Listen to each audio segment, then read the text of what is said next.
Kan Ibnu Abbas, orang bahasa saksi, ada orang pergi tanya Abu Hurairah, memang ya gitulah, pernah berlaku sekali zaman Rasulullah dari sahabat Nabi itu, bahawa dia buat program Zuhur sampai nak asar ni sahabat Nabi orang tegur tak berani beritahu isyarat-isyarat masuk asar ni, tak apa, kata biar dia ceramah lagi agak lah, wah sampai asar, masa nak gelap tu berhenti juga lagi sampai maghrib nak habis sampai isyak tak berhenti juga sembahyang tu. Guna gaya wallahualam tuan-tuan. Ada tak orang buat macam ni? Zaman sekarang ada orang buat bermacam-macam takwil lah. Abu orang ni gini-gini, Nawawi gini, ada sebab kerana awal. Dia kata je lah awal kan lah Zuhur asar je. Kalau awal maghrib isyak awal benda lagi hari benda benda lagi kan. Itu macam-macam. Tapi memang tak selesai. Segi riwayat hadisnya, mutabat hadisnya memang sahih. Ini saya cerita kat tuan-tuan sebab saya cerita tuan-tuan lah. Jangan terfitnah, jangan tu. Maka ulama bersepakat tidak beramal dengan hadis ini. Tak ada dah sahabat lepas tu tak ada beramal macam tu. Cuma saya pernah sebut dulu, tapi ada juga kawan-kawan tak setuju. Jadi saya menganggapkan saja, kata dalam mungkin orang doktor dia terpaksa buat satu pembedahan yang makan masa yang panjang, yang mungkin dia nak jamak Zuhur dengan asar, masuk tu belum waktu Zuhur, keluar nanti lepas waktu maghrib, nak tinggalkan awalnya dalam keadaan yang darurat. Dia nak tinggal sikit pun tak boleh. Saya mengatakan begitu, mungkin ada masalahnya dalam keadaan tentu boleh buat. Tapi ada kawan-kawan yang kata tak ustaz, kata boleh, kata nak pula. Maksudnya kalau ada lah keadaan yang begitu. Tapi ada orang yang yang ambil dengan yang contoh lah. Di sini banyak lagi disebut tu, itu lagi pula kan. Banyak hadis-hadis yang disebut. Contoh, Rasul kata ini riwayat Syaikhan ni daripada Muaz. Aku duduk kat Rasulullah dengan Imam Himam, dia dekat dia. Kata Muaz, awak tahu tak apakah hak Allah terhadap hamba-Nya? Dan apa dia hak hamba terhadap Allah? Dia kata Allah dan Rasul yang tahu. Dia kata hak Allah terhadap hamba-Nya ialah hamba kena beribadat kepada dia, jangan sekutukan dia. Pertama ya, apakah hak hamba ke atas Allah? Dia kata Allah hak hamba ke atas Allah ya? Mana Allah bertanggungjawab tidak akan mengazabkannya. Tuan-tuan faham maksud dia? Itu dah memang janji Allah takkan azab hamba. Kalau gitu, kalau orang yang faham secara mudah, tak selimbang. Itu ada azab kita. Jadi macam kata hak ni ada yang macam gini dia tak. Jadi Muaz kata ya Rasulullah, afala ubasyiru bihin nas? Tak bolehkah aku beritahu orang ramai ni? Hak kita kena menyembah Allah, jangan sekutukan dia. Hak Allah pada hamba ni takkan azab je kita ni. Jadi Rasulullah dia kata la tubashirhum. Jangan kamu cakap kat dia. Kalau kamu cakap dia, nanti esok dia akan jadi malas. Betul? Faham tak maksud dia? Rasul dah hajar juga. Maksudnya tuan-tuan ada. Kita faham, kita yang faham dia kan. Maksudnya Tuhan takkan azab orang yang tak dahaka pada dia. Tapi orang yang ambil mudah kan, hak kita hamba beribadah kepada Allah. Hak Allah takkan azab pada kita. Apa kita bimbang ni kan? Kita buat setakat mana yang boleh kan. Tuhan dah janji takkan azab kita. Apa hak istimewa umat Nabi Muhammad? Masuk 28 subhan kali. Dia tidak akan, Tuhan akan seboleh-bolehnya masanya akan dihapuskan sebelum dia mati. Tak diazab, tak nak diazab di akhirat. Ini hadis tu kan. Kita tak nak wawakan hadis begitu. Tapi kita memikirkan dari segi masalah. Kalau gitu dengan orang dah sedia malas zaman kita ni. Kita ke dia ada benda kita umat Nabi Muhammad itu yang kita ada mati, belanggar, aksiden, sakit macam gaya sebab apa? Nak bagi kafarah dosa dia. Dia mati dah suci, tak ada dosa dah. Ini sebab saya ini bahagian ajaran sesat. Memang banyak tuan-tuan. Bukan benda ni tak betul. Macam tadi lah kalau kita cerita orang sebenar kita ni boleh jamak Zuhur sampai Isyak. Kalau ada kerja kita ni habis.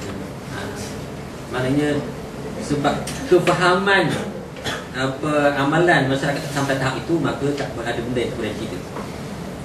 Contoh ada lagi hal yang tak boleh cerita tu. Memang boleh cerita lah kan. Kita bimbang kita jadi, apa kata tuan, bimbang kita jadi keliru, jadi selaput, jadi Wallahualam. Ada soalan sekali. Ada kedugaan dulu. Ataupun ada pandangan pembetulan apa yang saya sampaikan tadi, minta maaf lah, itu je yang Nak tanya, yang pertama sebenarnya macam mana kita nak katalah kita quote satu hadis kan, kita ambil satu hadis. Sebenarnya macam mana cara kita nak pilih yang sebenarnya? Contohnya macam satu hadis ni dia kata dia ambil satu hadis tu dia kata daripada golongan Ahmad, Abu Dawud, An-Nasa'i, Al-Bazzar kan. Sebenarnya cara yang macam mana kita nak quote tu? Bukhari, Muslim ke, dan nama buku, nama perawi apa tu. Yang pertama. Yang kedua, apakah kita ni diwajibkan mempunyai satu mazhab, dan apa pendapat Ustaz kalau ada yang mengatakan saya tidak mempunyai mana mazhab tapi saya berpegang kepada mazhab. mazhab. Maksudnya saya tidak ada mana mazhab. Tak boleh, memang ada mazhab. Mazhab yang empat pun tak maksudnya. Dia kan cakap saya tidak berpegang pada mazhab yang empat, mazhab yang kelima. Tak ada mazhab, tak ada apa lah. Mazhab ni satu aliran pemikiran kan. Dia panggil mazhab. Dia kata ada mazhab, tak ada apa-apa lah, bebas lah. Kalau dia kata dia tidak ada mazhab, tidak bermazhab pada yang empat ini, mazhab yang kelima. Dia kata saya tak pegang apa-apa je. Awak mazhab awak sendiri, dia tu. Bisa ada mazhab Baik, tentang quote hadis tadi saya tak puas. Maksudnya tuan-tuan, macam yang hadis yang disebutkan tadi. Kalau kita amati semula hadis ini riwayat Bukhari dan Muslim dibuat saya khani. Tapi saya tengok rujuk semula takhrir hadis ini dalam lafaz ini tercampur. Saya tak tahu lah macam mana sikit je. Mata ada contoh dia waman kana hijratu kalau Bukhari ila dunya yusibuha aw imra'atin yankihuha. Itu Bukhari. Kalau Muslim waman kana hijratu lid dunya. Tetapi dia tu aw imra'atin yatazawwijuha, bukan yankihuha. Tapi tak tahu yang mungkin ni buku ni ke atau dia. Tapi Manawi ni riwayat Manawi pula. Mana tuan sebenarnya tu segi adab dia ke dia tengok maratin lah. Kita kena maksud tadi hadis tu riwayat 5 orang. Tapi lafaz yang kita ambil maka aula dia ambil lafaznya Bukhari. Kita tengok darjat dia sebab si Bukhari ni. Orang lain ada tapi riwayat orang tu mungkin lafaznya beza-beza. Ada setengah tempat wa fi riwayatin. Riwayat yang lain wa fi Muslim tu detail sikit, tapi yang mudah biasanya walaupun kadang-kadang kita tengok lafaz dia tak sama kan. Jadi itu maksud dia kan. Tapi yang kata riwayat tadi kita ikut yang martabat yang tinggi lah. Ataupun lafaz yang kita ambil tadi daripada mana kan. Kalau kita ambil lafaz itu Tirmizi, mari kita tengok riwayat Tirmizi dulu. Tapi kalau ada riwayat tu Bukhari dan Muslim, tak boleh letak yang Tirmizi dahulu. Tapi kalau kita ambil yang lafaz Tirmizi, riwayat Tirmizi lah. Kalau lafaz tu lafaz Muslim lah. Itu maksudnya. Macam tadi kan riwayat ada sampai Bazzar, kita tak tahu tu lafaz siapa, tapi mengikut kaedah dia yang pertama tadi. Rawahu At-Tirmizi wa Nasa'i wa Ibnu Majah. Maknanya dia yang lafaz yang itu ialah lafaz Tirmizi. Kalau dia kata rawahu Abu Majah wa Tirmizi, contohlah, maka riwayat lafaz dia ambil lafaz Ibnu Majah. Dikedepankan siapa yang kita ambil ikut itu. Tadi yang mazhab tadi tak timbul lah tu. Timbul masalah tidak ada mazhab. Semua yang ulama tu semua pakai Quran hadis tu. Syafi'i, Hambali, Maliki, Hanafi semua pakai Quran hadis tu, bukan benda lain. Bukan Quran hadis tu. Tapi dia ada cara istinbat dia.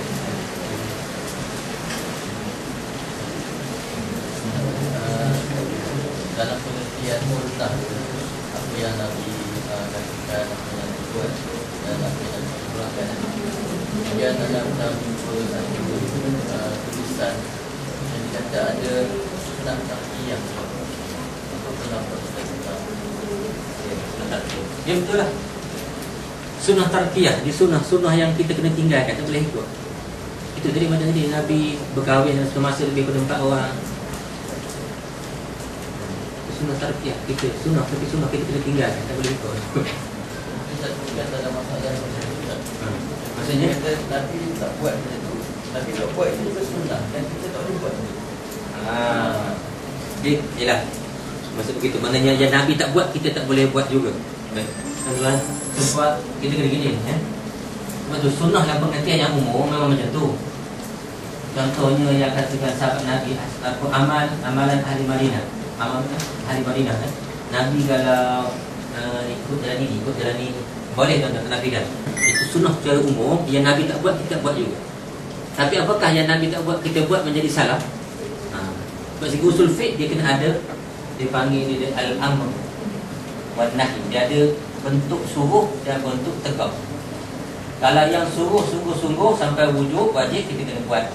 Suruh yang ada gini-gini sunat.